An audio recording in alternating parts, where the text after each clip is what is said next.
সেদিন আমরা গিয়েছিলাম একটা বিয়ের অনুষ্ঠানে, রাভে অ্যান্ড রুপটপ রেস্টুরেন্ট। এই রেস্টুরেন্টটা অবস্থিত মিরপুর 11 মেট্রো রেল স্টেশনের পাশেই। অনেক সুন্দর একটা রেস্টুরেন্ট, আমার কাছে অনেক ভালো লেগেছে।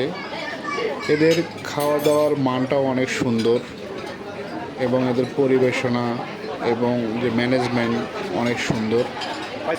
খুব গুরুত্বভাবে আমাদেরকে সম্মান করেছে। আর এটা ছিল একটা বিয়ের অনুষ্ঠান, এখানে অনেক গেস্ট ছিল। তো সবাই বিভিন্নভাবে খাওয়া দাওয়া